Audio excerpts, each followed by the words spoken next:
Salut à tous, c'est Fanolo Palanen Collection et aujourd'hui je vais vous présenter mon premier objet des studios Harry Potter qui est la baguette de Narcissa Malfoy, voilà. Donc dans une boîte noire, donc voilà, avec Warner Bros Studios Making of Harry Potter.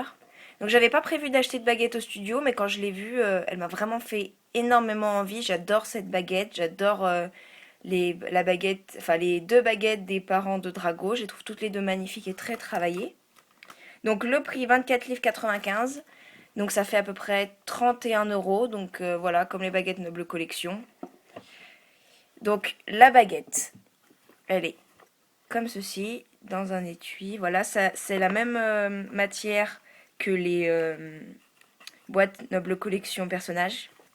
Donc il n'y a pas tant de baguettes que ça au studio. J'étais un peu déçue, je dois l'avouer. Les baguettes à Londres, si on veut toutes les trouver, c'est à Hamleys qu'il faut aller. D'ailleurs, à Hamleys, je voulais acheter une baguette. Malheureusement, la seule baguette que je voulais, il ne l'avait plus en stock. Voilà, je voulais acheter la baguette de Parvati Patil. Donc, cette baguette, elle est avec une lame noire longue. Voilà.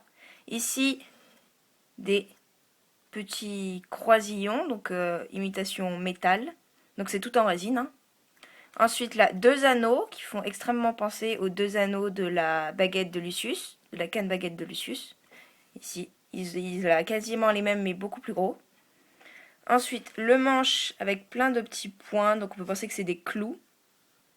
Voilà, et le bout avec un pic. Voilà. Donc c'est toujours dans le même style que la baguette de Lucius. C'est pour ça que j'adore ces baguettes, parce qu'elles font très nobles, très baguettes. Voilà.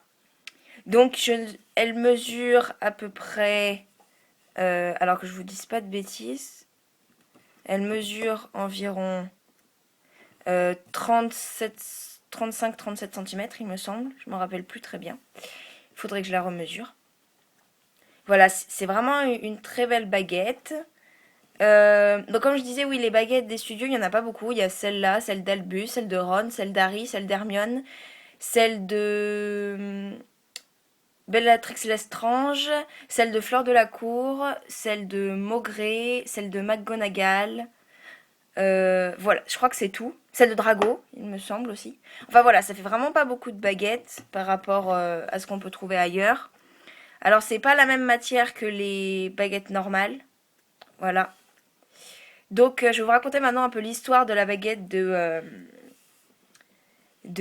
Narcissa Malfoy. Donc c'est une baguette qui appartient à Narcissa Malfoy qu'elle a eue quand elle était petite.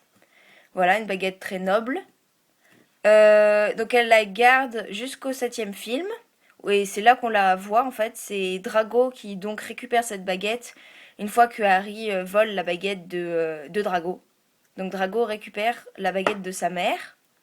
Et c'est avec celle-là qu'il attaque Harry, Hermione et Ron dans la salle sur demande. On la voit très bien d'ailleurs dans cette scène. Donc ensuite, cette baguette. Donc elle a une prise en main agréable. Mais les petits pics, je pense qu'au bout d'un moment, ça peut faire mal. Mais bon, c'est pas comme si on les tenait beaucoup. Donc elle est vraiment belle. Voilà.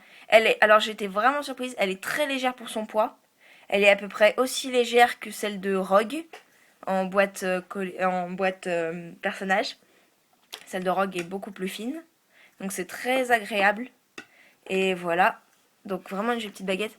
Alors j'ai remarqué que le petit TMC est différent des TMC habituels. Donc TMC 2014, c'est une saison 2014. Vous voyez pas très bien, mais voilà. Enfin, mon premier objet des studios que j'aime beaucoup. Et je vais bientôt vous présenter les autres. Bah, laissez un commentaire sur cette vidéo si vous voulez d'autres informations. Salut!